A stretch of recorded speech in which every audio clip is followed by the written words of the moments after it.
আলহামদুলিল্লাহ রাব্বিল আলামিন ওয়াসসালাতু ওয়াসসালামু আলা আশরাফিল আমবিয়া ওয়াল মুরসালিন নবিয়িনা মুহাম্মদ ওয়া আলিহি ওয়া আসহাবিহি আজমাইন আম্মা বাদ। সমস্ত প্রশংসা মহান মালিক রব্বুল আলামিনের জন্য। দরুদ এবং সালাম নাজিল হোক তারই প্রেরিত রাসূল মুহাম্মদ মুস্তাফা সাল্লাল্লাহু আলাইহি ওয়াসাল্লাম, তার প্রতি এবং তার আলো আসহাব সকলের প্রতি। সম্মানিত ভাই বন্ধুগণ, আজ আমরা আলোচনা করব ইনশাআল্লাহ বরকতের চাবিসমূহ বিষয়ে।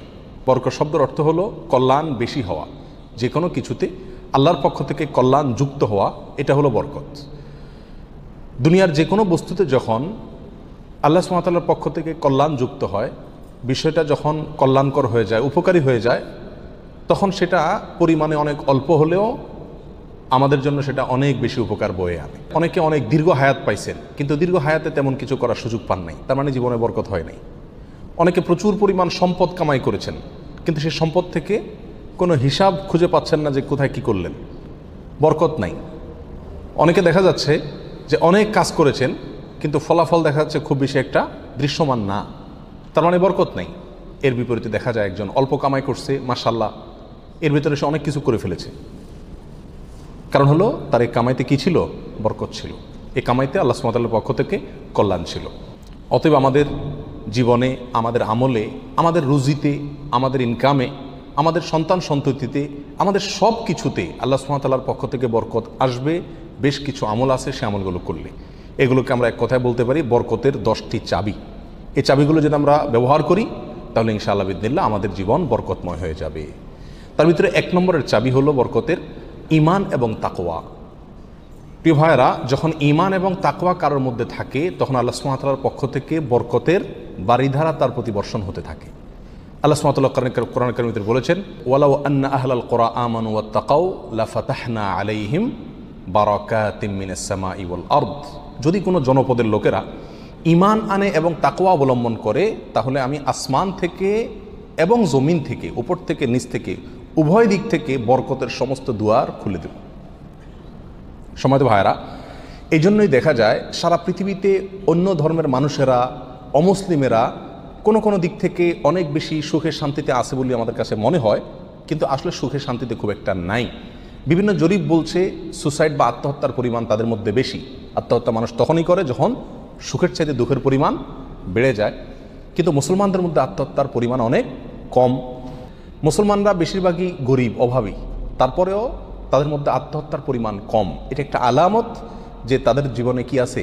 বরকত আছে। কারণ ঈমান সামান্য হলেও আছে।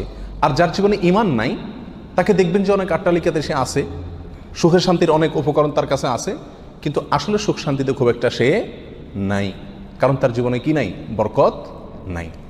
এই জন্য কেউ যদি ঈমান আনে আর তাকওয়া অবলম্বন করে, এই দুটি জিনিস যদি কারোর ভিতরে থাকে, তাহলে আল্লাহ সুবহানাহু ওয়া তাআলার ওয়াদা হলো আসমান এবং জমিন থেকে বরকতের সমস্ত দুয়ারগুলো তার জন্য কি করে দেওয়া হবে? খুলে দেওয়া হবে। এই জন্য ভাই, ঈমানকে খালেস করতে হবে শিরক থেকে, কুফরি থেকে, নেফাকি থেকে। শিরক, কুফর, নেফাক, এগুলো থেকে ঈমানকে পরিচ্ছন্ন করতে হবে আর তাকওয়া অবলম্বন করতে হবে। তাকওয়া কি? তাকওয়া হলো আল্লাহর ভয়ে যে কোনো হারাম কাজ থেকে বেঁচে থাকা। আল্লাহর ভয়ে যদি আমি হারাম কাজ থেকে বেঁচে থাকার মানসিকতা আমার ভিতরে থাকে, যার ভিতরে যত বেশি থাকবে, আল্লাহ সুবহানাহু ওয়া তাআলা তার জীবনকে তত বেশি বরকতময় করে দিবেন। বরকতের 2 নম্বর চাবি হলো যে কোনো কাজের শুরুতে বিসমিল্লাহ বলা। যে কোনো কাজের শুরুতে কি করা? বিসমিল্লাহ বলা। নবী আলাইহিস সালাম বলেছেন, তোমাদের মধ্যে কেউ যখন খানা শুরু করে এবং সে যদি বিসমিল্লাহ বলে, তো শয়তান তার সাথে ওই খাবারে যোগ দিতে পারে না, ভাগ বসাতে পারে না। যেটুকু আছে সেটুকু তার জন্য কল্যাণ বয়ে আনে, কল্যাণ করা হয় খাবার। অনুরূপভাবে কেউ যদি বাসা বাড়িতে প্রবেশ করে, বিসমিল্লাহ বলে ঢুকে, তাহলে সেই ঢোকার সময় তার সাথে কি হতে পারে না? শয়তান যোগ দিতে পারে না। অনুরূপভাবে প্রত্যেকটা কাজে, বান্দা যখন ভালো কাজে যখন বিসমিল্লাহ বলে শুরু করে, তখন শয়তান সে কাজে আর অংশগ্রহণ করতে পারে না। আর শয়তান যখন ইন্টারফেয়ার করতে পারে না, তাহলে আল্লাহ সুবহানাহু ওয়া তাআলার পক্ষ থেকে সেখানে বরকত আসা খুবই সহজ হয়ে যায়, এটাই স্বাভাবিক। অতএব বিসমিল্লাহর পরিমাণ বেশি বলা। 3 নম্বর বরকতের চাবি হলো ভাই কোরআনে কারিমের সাথে সম্পৃক্ততা বাড়ানো।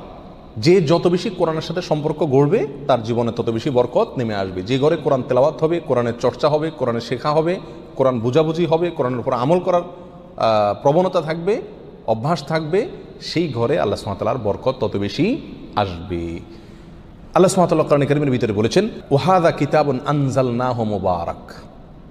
কোরআনে কারিমকে আল্লাহ সুবহানাহু ওয়া তাআলা কোরআনের বহু জায়গায় বলেছেন যে এটা কিতাবে মুবারাক। এই কোরআনটা হলো কি? বরকতময়। অতএব এর সাথে যে যত বেশি সম্পৃক্ত হবে, তত বেশি তার জীবন কি হবে? বরকতময় হয়ে যাবে। নবী আলাইহিস সালাম বলেছেন সহিহ মুসলিমের হাদিসে, ইন্নাল্লাহা ইয়ারফাউ বিহাযাল কিতাবি আকওয়ামা ওয়া ইয়াদাউ বিহি আখারিন। আল্লাহ তাআলা এই কিতাব দিয়ে বহু মানুষকে উপরে উঠাবেন, আবার বহু মানুষকে নিচে নামাবেন।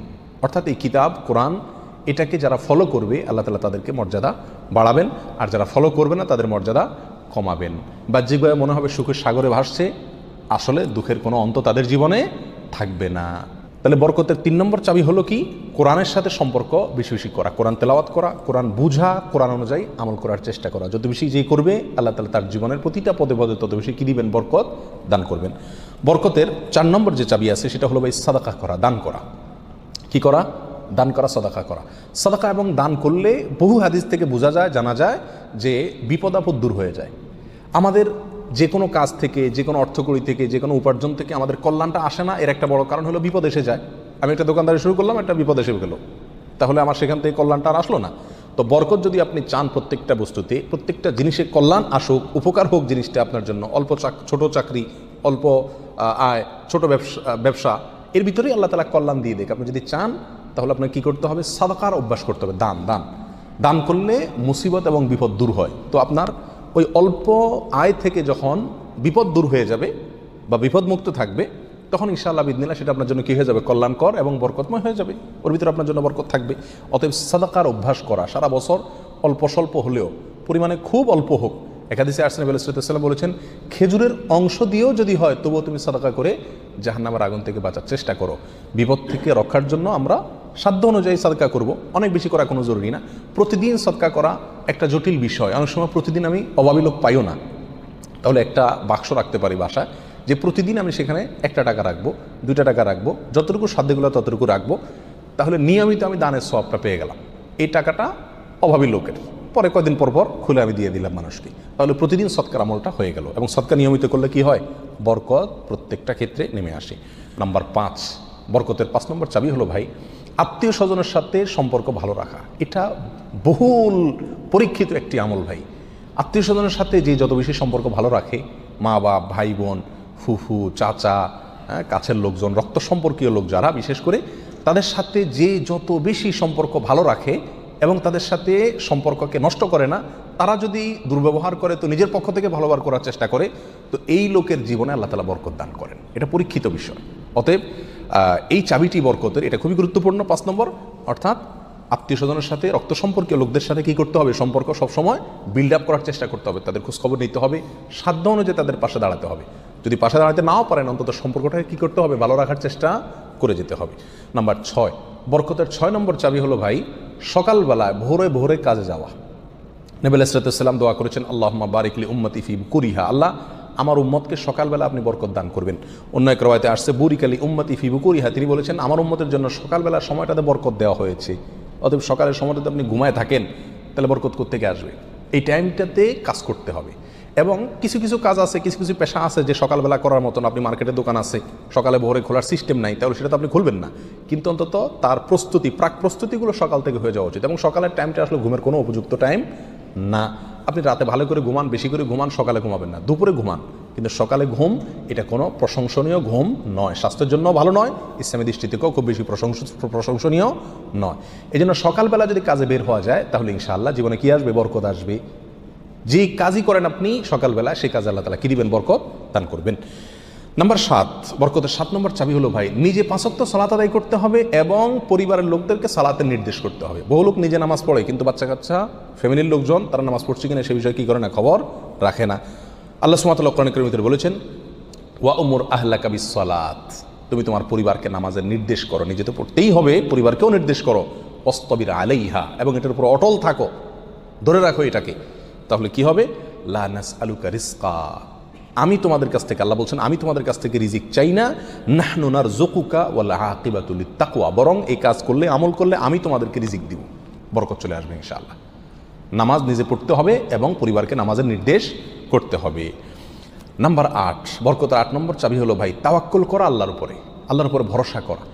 মুমিন যত বেশি আল্লাহর উপরে ভরসা করবে, আল্লাহ তাআলা তত বেশি তাকে সাহায্য করবেন। আর আল্লাহর প্রতি ভরসা যত কমে যাবে, আস্থা যত কমে যাবে, নির্ভরতা যত কমে যাবে, দুনিয়ার কোনো বস্তুর প্রতি যখন আস্থা বেশি হয়ে যাবে, আল্লাহ তাআলা তাকে ওই বস্তুর হাতেই বিদ্যুৎ করে ছাড়েন। এটাই আল্লাহ সুবহানাহু ওয়া তাআলার সুন্নাহ। যার কারণে আল্লাহর প্রতি যে যত বেশি তাওয়াক্কুল করে আল্লাহ তাআলা তাকে তত বেশি উদ্ধার করেন এবং সাহায্য করেন। বরকতের জন্য এটা একটা অন্যতম উপায়। যে যত বেশি আল্লাহর উপরে ভরসা করবে, বিশেষ করে রিজিকের ব্যাপারে, তত বেশি আল্লাহ সুবহানাহু ওয়া তাআলার পক্ষ থেকে কী আসবে? বরকত আসবে। একটু কোনো কারণে আমাদের ইনকামের উপরে চাপ আসলে, প্রেশার আসলে আমরা অস্থির হয়ে যাই, হাউতাশ হয়ে যায়, নিরাশ হয়ে যায়। অনেকে তো আজেবাজে মন্তব্য করা শুরু করি, আল্লাহর উপর তাওয়াক্কুল থাকে না। তো আসবে কোত্থেকে রিজিক? রিজিক আসবে তখন যদি আল্লাহর উপরে ভরসাটা পূর্ণ মাত্রায় থাকে। নবী আলাইহিস সালাতু ওয়াস সালাম বলেছেন, লাউ তাওয়াক্কালতুম আলাল্লাহি হাক্কা তাওয়াক্কুলিহি, আল্লাহর প্রতি যেরকম ভরসা রাখা দরকার, যেরকম আস্থা রাখা দরকার, তোমরা যদি সেই মাপের আস্থা রাখতে পারো, নির্ভরতা আল্লাহর উপরে তোমরা রাখতে পারো, তাহলে কি হবে? লা রাযাকাকুম কামা ইয়ারযুকুত তাইর, আল্লাহ তাআলা পাখিকে যেভাবে রিজিক দেন তোমাদেরকে সেভাবে রিজিক দিবেন। সারপ্রাইজ রিজিক, কল্পনাও করতে পারবো না কোথায় আল্লাহ রিজিকের ব্যবস্থা করে রাখছে। এরকম বরকত জীবনে নেমে আসবে যদি কি করা হয়? আল্লাহর উপরে পরিপূর্ণ তাকওয়া, এই তাওয়াক্কুল অবলম্বন করা হয়।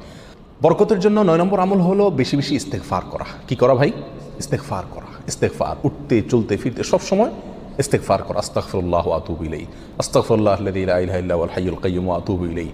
অথবা সাইয়্যিদুল ইস্তেগফার পড়া। কিচ্ছু না পারেন শুধু আস্তাগফিরুল্লাহ পড়া, আস্তাগফিরুল্লাহ আস্তাগফিরুল্লাহ আস্তাগফিরুল্লাহ ওয়া আতুবু ইলাইহি, এতটুকু পড়া। এবং যখন পড়বেন অর্থ বুঝে পড়বেন, আল্লাহর কাছে ক্ষমা চাচ্ছেন আপনি। আর ক্ষমা চাইলে ক্ষমা চাওয়ার মোড থাকে আলাদা। একটা মানুষের কাছে যখন মাপ চান আপনি, তখন মাপ চাওয়ার মোড ভিন্ন থাকে না?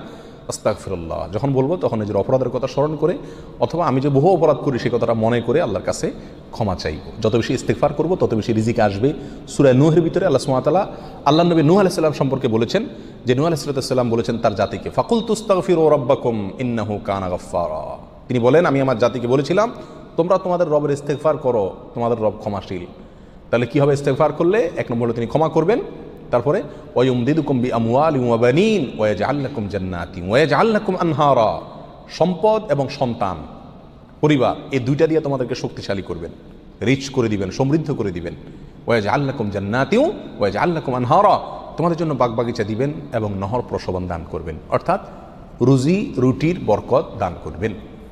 সম্মানিত ভাই বন্ধুগণ, তাহলে ইস্তেগফার করলে রুটি রুজির বরকত হয়, সম্পদে আপনার বরকত হয়, সন্তানে বরকত হয়, পরিবারে বরকত হয়। অতএব ইস্তেগফার বেশি বেশি করতে থাকতে হবে। নবী আলাইহিস সালাম বলেছেন, মাল্লাজিমাল ইস্তেগফার, যে ব্যক্তি ইস্তেগফারকে ধরে রাখবে, সবসময় নিয়মিত ইস্তেগফার করবে, জাআলাল্লাহু মিন কুল্লি যিকিন মাখরাজা, সকল কঠিন মুহূর্ত থেকে বের হওয়ার জন্য আল্লাহ তাআলা তাকে পথ দেখাই দিবেন।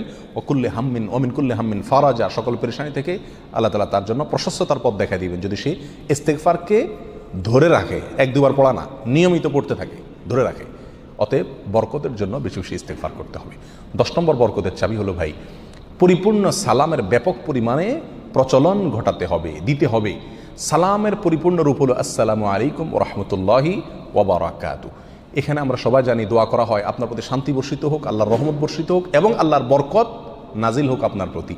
তাহলে আপনি যখন কারোর প্রতি সালাম দিচ্ছেন, পূর্ণাঙ্গ সালাম, আসসালামু আলাইকুম ওয়া রাহমাতুল্লাহি ওয়া বারাকাতুহু, তার মানে আপনি কেমন যেন তার জন্য বরকতের দোয়া করছেন, শান্তির দোয়া করছেন। আর হাদিসে আসছে, কোনো মুসলিমের জন্য যদি আপনি বরকতের দোয়া করেন বা যে কোনো দোয়া করেন, তো ফেরেশতা আপনার জন্য দোয়া করে আল্লাহ এই বান্দাকেও আপনি দান করেন। তাছাড়া যাকে সালাম দিবেন তিনিও জবাব দিবেন। আপনি যেহেতু অবারাকাতু পর্যন্ত পড়বেন, তার জন্য উচিত হবে বরাকাতু পর্যন্ত দেওয়া। সালাম যতটুকু দেওয়া হয় পরিপূর্ণ কমপক্ষে অতটুকু দিতে হয়। অতএব যত বেশি সালাম দেওয়া হবে তত বেশি ফেরেশতা আমার জন্য বরকতের দোয়া করবে, আর যাকে সালাম দিচ্ছি তিনিও করবেন। তাহলে সালামের প্রচলন ব্যাপক পরিমাণে যদি করতে পারি, তাহলে আমাদের জীবনে কি আসবে ভাই? বরকত নেমে আসবে। আর আগেই বলেছি, বরকতের অল্প বেবরকতের বহুর চাইতে উত্তম এবং শ্রেষ্ঠ। আল্লাহ তাআলা আমাদেরকে বরকতের সম্পদ দান করুক। অধিক সম্পদ নয়, বরকতের সম্পদ। আল্লাহ তাআলা আমাদের বরকতের সন্তান দান করুক। অধিক সন্তান নয়, বরকতের সন্তান। কল্যাণ যে সন্তানে আছে সেখানে অনেক বেশি হলো, কিন্তু কল্যাণ তার ভিতরে নাই, উপকারটা নাই, তাহলে এই বেশির কোনো লাভ হলো না। আল্লাহ তাআলা আমাদের গোটা জীবনকে, আমাদের উপার্জনকে, আমাদের সম্পদকে, আমাদের নেক আমলকে, আমাদের সন্তান সন্ততিকে, আমাদের পরিবারকে, পরিজনকে, আমাদের চিন্তা চেতনাকে, আমাদের সব কিছুকে আল্লাহ সুবহানাহু ওয়া তাআলা বরকতময় করে দিন। সব কিছুতে আল্লাহ তাআলা কল্যাণ এবং উপকারিতা প্রচুর পরিমাণে বৃদ্ধি করে দিন। জাযাকুমুল্লাহ ওয়া আখিরু দাওয়ানা আলহামদুলিল্লাহি রাব্বিল আলামিন।